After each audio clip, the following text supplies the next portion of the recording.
Hello, everybody, and welcome to NJPAC Backstage, where you, the audience, gets a first-hand look at an NJPAC performance from an audience perspective. I'm Latoya Chanel, and tonight we're going to do something a little different. Tonight, instead of talking about the stage and instead of talking about exactly what goes on backstage at New Jersey Performing Arts Center, as soon as our guest, Mr. Frankie Negron, gets on, we are going to be talking about just a little bit of what's going on in civil unrest and what's going on in the world. So I'm waiting for him. He's coming, everybody. He's coming. We're waiting on him now. Waiting on him to come. He'll be in a second. So as soon as he's here, we're going to get started, everybody. We have a great show for you this evening. Here he is, everyone. Let's see if I can get him to join. Let's see here. And how How are you? how are you? How are you? I'm in the car because I had the great idea. I thought I'd come to the park Yeah. and do it from the great outdoors, but it started raining on me, so I'm Oh, just parked here in the lot. So oh no, oh no. Well, so listen. we'll do it from here from the car, I guess, unless it stops. That's fine. However we can get you, we're going to get you. So that is fine. Thank you so much for doing this for us today. Oh no, thank you for inviting me on. Yeah, And anything for NJPAC, anything for Newark. So yeah. I was actually telling the audience that we normally we talk about what it's like, being an artist and being backstage and just the performance and what performance life is about. But I just feel like, and I know you feel the exact same way, we are in a really different place in the world right now with everything going on between COVID-19 and just the state of unrest right now that we have, not only in our country but around the world. That's George Floyd. So I know you wanted to discuss a bit about that and a bit about what's going on right now. So first and foremost, again, thank you for this. And let me ask you, in the midst of everything that's going on, just to start off, how are you doing? heavy. I'm Yeah. heavy. It's been a heavy year. As you know, Yeah. I feel like everyone else feels. I feel uh, I feel hopeful. I feel hopeful. I feel positive. I feel that in the end, there's more of us on the side of good Mhm. and on the side of positive. I want to believe that. I still strongly do believe that. Yeah. So in that sense, my spirits are still up, right?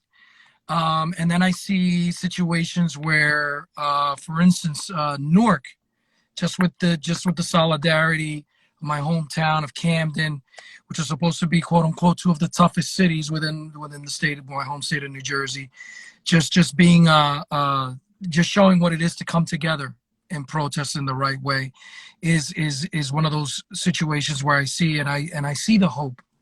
Mhm. And this is just, I thought if anything we'd be addressing COVID, and then now this just kind of put that on the back burner. It's one of those things where you wonder what's next, right? But it's a I understand that everything in life is a test, and I feel collectively the U.S. and globally there's more of us on the side of doing well than anything else. That's what I believe. So had a pause show campaign that New Jersey Performing Arts Center was a part of. Uh, so Pause the Show was a music industry's way of just saying that the show must not go on today because we must use our mind. We must use what we have left, mentally and emotionally to be able to come up with ways to combat everything that's going on right now, whether it's civil unrest or whether it's COVID. We must find ways to be able to deal with it all. So thank you so much because again, your interview was supposed to be yesterday and we postponed it today so that we could be in observance of that. But from your perspective, I want to know from an industry perspective, from an artist perspective, human perspective, what do you feel like our next steps could possibly be? Of course, no one has all of the answers, but just from you personally, what do you believe that some of our next steps could potentially be? That's a great question. I think first and foremost, I think, I posted this yesterday. I still believe in the power of the vote. I still believe that, and I strongly believe that we need new leadership. We need a lot of the old guard gone. I think, and again, I'll reference what you see in Camden and Newark is a situation where it starts from the top. It starts from the leadership, local government, and you see the results of when a city comes together. I think in this current climate, without getting too political, I think a lot of the onus is gonna be on local government. Everything down from lawyers to governors. I think they are doing, a lot of places are doing their best to kind of keep communities together, whether it's calls on when to reopen phases due to the pandemic, and or now the unrest, the well deserved unrest. I mean, I'm on the side of protests. I think that's something that no civil movement has ever happened without protest, and that's just not here in the U.S. That's since the beginning of time. The people need to be heard, and sometimes you need to be loud about it. But again, I think that's not only the first step. I think that's a crucial step. I think we need more new blood. We need more of the new generation. We need more of the forward thinkers. We need more of the people that understand what our voices do stand for, Mhm. so that we're not stuck in a situation where we're voting for the lesser of two evils. Yes, yes, yes. And so we've had other artists in history who have come out, and been a part of this whole political part of getting people out to vote. What do you think with an upcoming election we can do from the music industry's perspective to get people out to make sure they're in those polls in November? Well, I personally, during the midterm elections, I was able to get the rights. Well, not just myself, through a collective of groups and financiers, including Lin Manuel's father from In the Heights in Hamilton. We were able to get the rights to a salsa classic from Hector Lavoe called Mi Gente, Mm-hmm. and we were able to tweak the lyrics to from Que Cante Mi Gente to Que Vote Mi Gente. And that was a call specifically to Spanish speakers to come out and vote, to make their Latino voices heard. Now, I think to a good segue and a good step forward from that is not only myself. I think those of us in the mainstream pop, hip hop, whatever you want to, whatever genre you want to call it, just musicians and voices in general, need to understand that we're living in a time where you're either silent or you're not. There's no, well, I'm an artist or I'm an actor, I'm just going to stand on the sideline, I don't want to offend my fan base. No, I think silence speaks volumes on the side of either indifference, without getting too specific. This is just my own personal view, or on the side of not damaging a brand. And I feel like if you have a strong enough brand musically or collectively within your career as an influencer, I think you need to use it. I think you need to use it to get your voices heard. I think you need to use it for good. And we do live in a culture where a lot of people listen to celebrity, whether you agree with that or not, whether you believe that people should or not. I think there's power in, aside of myself, there's power in a Jay-Z and a Beyonce coming out and talking. There's power in a Tom Hanks, an actor as iconic as he is. There's power in that for people to come out and speak and talk about the power of the vote, the power of and again, this is apolitical. I'm not talking about one side or another. What I'm talking about is exercising your right to vote. Whatever you believe in, go out there and prove that you actually believe this by either running yourself for local office or getting the or putting your vote to someone that you truly do believe will voice your opinion. But I think that's a good first step. I noticed that you mentioned, the Latin community. Do you believe that there's anything that can be done to gel together the Black and the Brown community so that the vote maybe this time around would be powerful from that area? Yeah, I mean, well, just my entire life, my career, just on from my own family and just being brought up in Newark.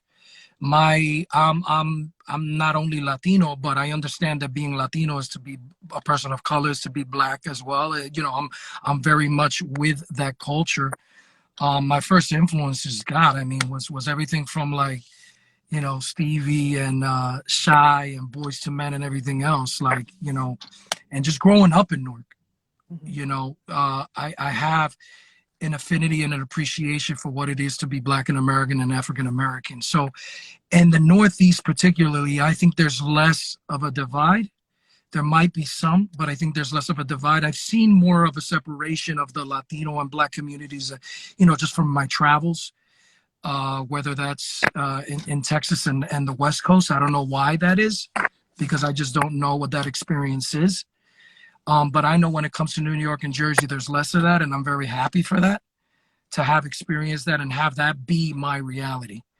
What I think can happen is, again, through education, to understand that there's not one or the other, to understand that not only is there power in coming together, but that the Black story and the Latino story is all the same story. Just one happens to have come one way and the other one happened to stop in Latin America or Latin American Caribbean countries. I tell people all the time, for instance, as a Puerto Rican, we're under the umbrella of Latin Americans, right? But first and foremost, we're coming from a Caribbean island.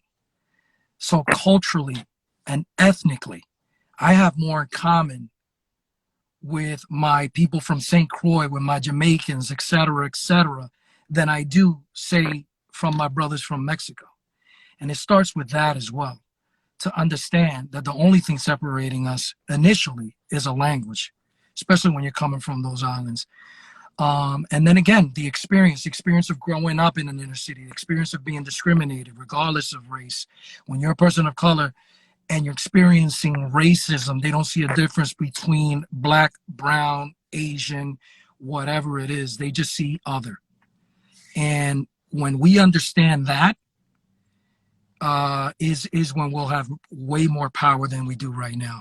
But I feel that the younger generations coming up, I see it with my nieces and nephews, how they understand that, and it gives me hope.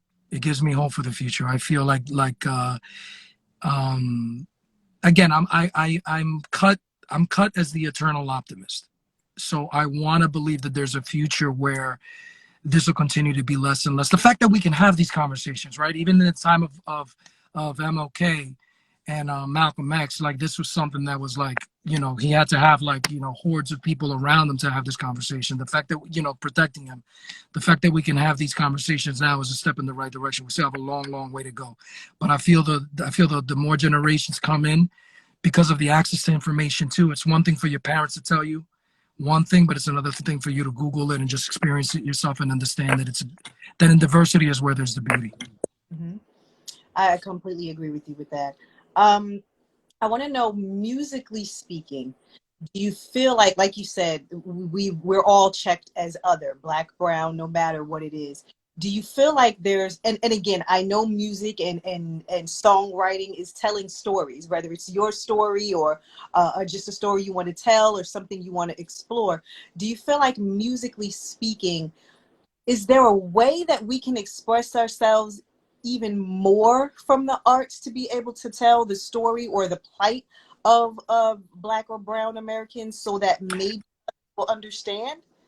Absolutely, absolutely. I think it's funny, not haha, funny, ironic that you bring that up, because I had already been thinking about for a while prior to this about really changing the tone of my music. Meaning, I felt a shift where I felt like my music had to be a little more poignant, tell another story versus like just my own, Puerto Rican story, or my own story that a lot of the salsa romantica has, which is a lot of, which is love. I feel like I need to tell more stories, and I put this call out to a lot of us, where don't shy away from speaking about topics, whether it's your work, in other parts of the arts, or whether it's in your music, that speak specifically to the plight, speak specifically to the pain, speak specifically to the things that we might be able to do moving forward as a community together. I feel that there's a reset button being hit right now. Things have not only come to a head, they have erupted. So I feel like that applies also musically. I feel like we shouldn't shy away from topics that way. And those that do, I mean, that's on them. But I personally feel that it's a call to action, not only for the masses, but for us in the public eye, and for us in music specifically. I feel like we should follow that example and not shy away from that. Mhm. I wanted to ask you, now this is actually just a conversation that I've been having personally, with my family, with my friends. I the interviews here at NJPAC, have my own talk show outside of this as well. And, we speak on, whatever going on in the nation at the time, or, whatever the latest topic is. However, we are in an unprecedented time where we are fighting for human rights, fighting a pandemic. And what is it that you do? Are you comfortable going out and protesting, or are you in fear of COVID? I feel like we're in a space right now where is there a right? Is there a wrong? Yeah. How do you feel like, even from a music, or like from an artist perspective, where should we stand? Are there other ways that we can assist?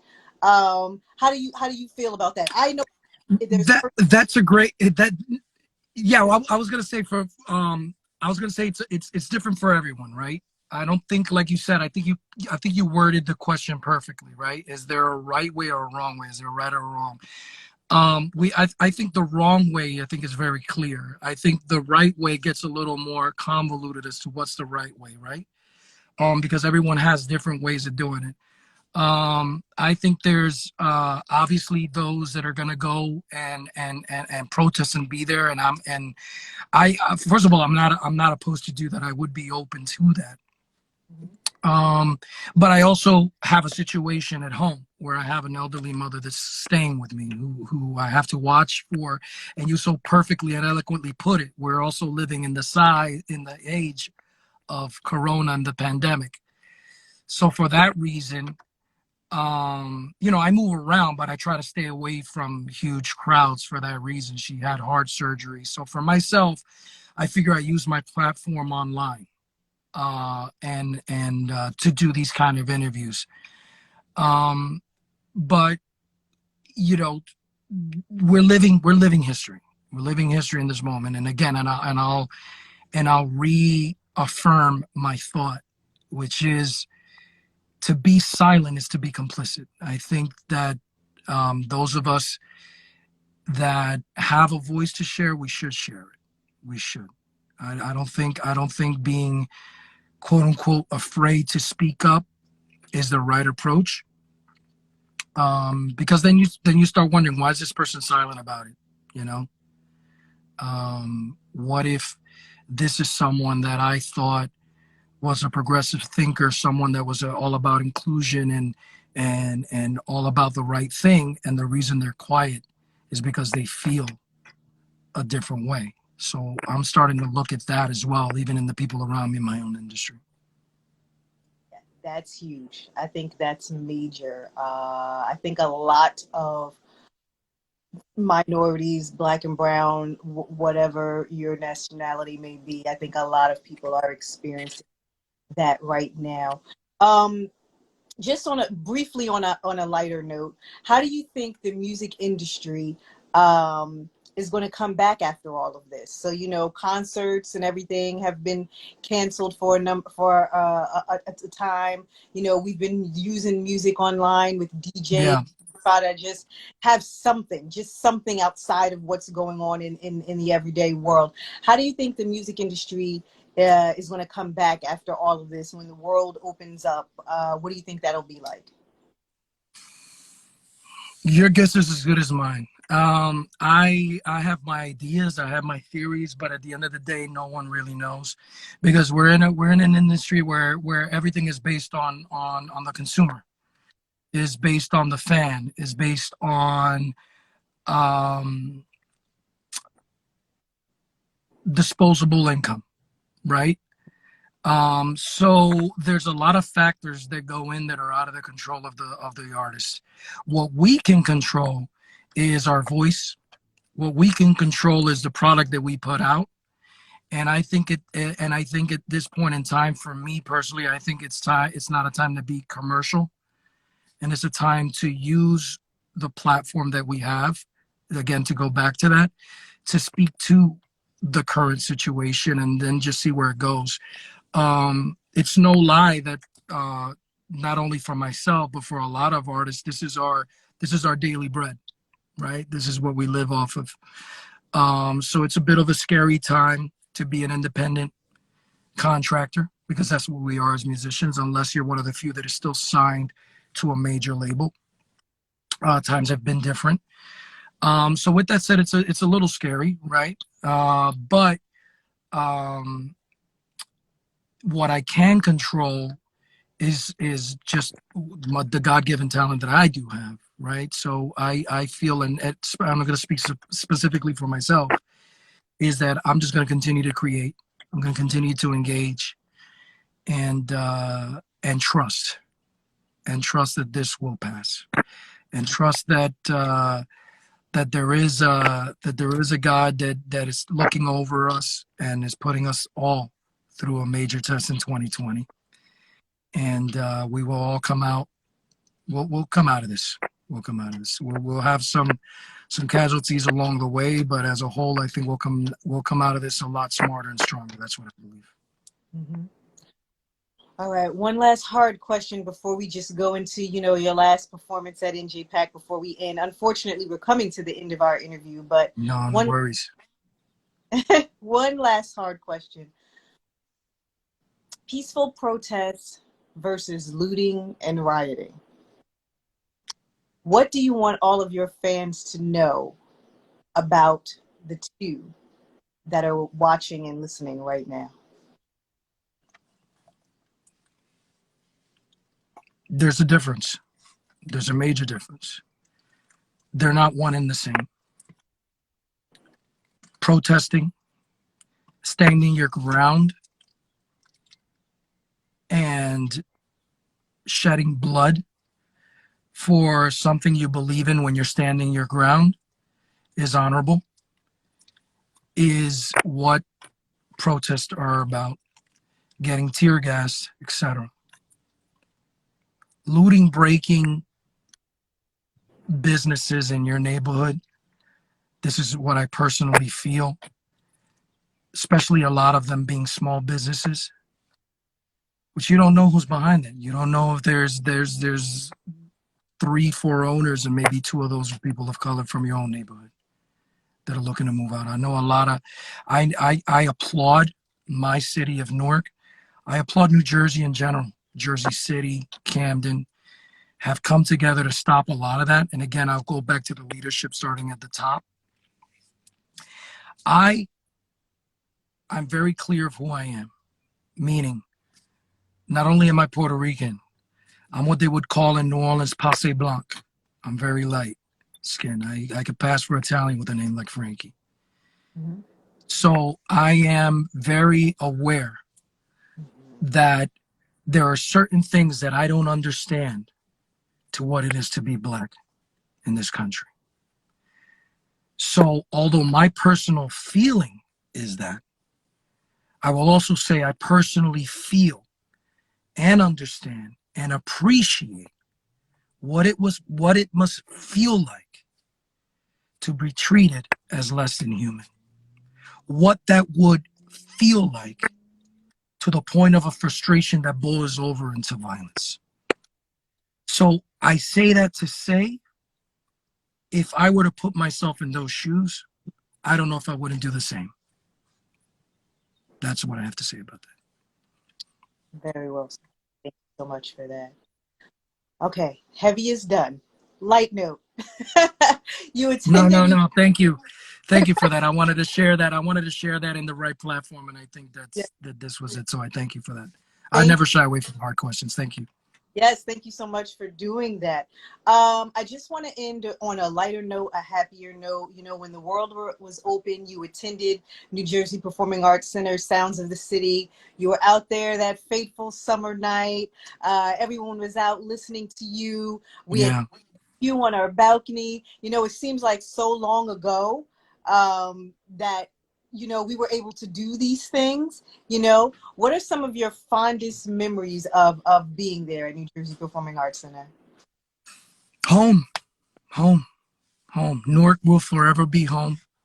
Jersey, I'm a typical Jersey guy when it comes to that, man. I get it. You know, I'm a proud Jersey boy, you know, and I'll tell anybody. And there's something about growing up in Newark that just shapes who you are, that you take with you everywhere. And nothing will ever feel like home. So what the first and foremost is to be able to perform in front of so many faces that I either grew up with, that I remember, that were family, that were friends. I saw my old teachers from high school, front and center from Arts High, that were there at the show. So it was a homecoming, and I thank NJPAC for allowing me that homecoming to be able to perform for my, you know, literally my people. You Right. know, so that's Yeah. what I take away from that. All right. Listen, thank you so much for doing this today. Thank you so much for sharing your truth. Thank you so much for your honesty, which is coming at a very hard time for a lot of people, but something that is definitely necessary. So again, I thank you so much, because we paused the interview yesterday to be a part of Pause the Yeah, Show. Quickly change your schedule, and you were able to do it with us today again. So again, thank you so much for all of that. Absolutely amazing interview. Thank you for speaking out on such a hard and difficult topic. And again, all the best to you. Please be safe. We're looking to have you back at New Jersey Performing Arts Center as can't wait. you know, as soon as the world opens up. We're looking for new Sure. music from you. We're just waiting. And I am waiting as well. I cannot wait to be back. I cannot wait to see all you in person again, and just smile and hug and move forward and with the world, because I feel like it's a pause that needed to happen maybe. But we, like, again, we will come out. We will come out on top, and I'd rather have our eyes wide open than wide shut. And I feel that that's what's going on right now. And I thank you for this opportunity. I love the interview as well, and can't wait to be back. So thank you. Yes. All righty. Well, listen, and like you said, it's storming there now. Please be safe. Get home safely. Will Um, do. Yeah, it's looking crazy out here. Florida. yeah. Oh, yeah, definitely. Get out of the rain. Be safe, and we look forward to seeing you soon. Thank you. Un abrazo, besos a toda mi gente. Love you guys. Thank you. All right. For everybody who just tuned in, or for everybody who's been with us the entire time, this is NJPAC Backstage. My name is Latoya Chanel. We just interviewed artist Frankie Negron, who is at Sounds of the City in 2017, and we hope to have him back soon. Everybody, please make sure you're being safe at this particular time. We are going through a lot, and make sure you're just loving on each other and caring for each other at this time. We will be back soon in the next 2 weeks, and hopefully I'll see you then. Bye-bye, everybody. Thank you so much.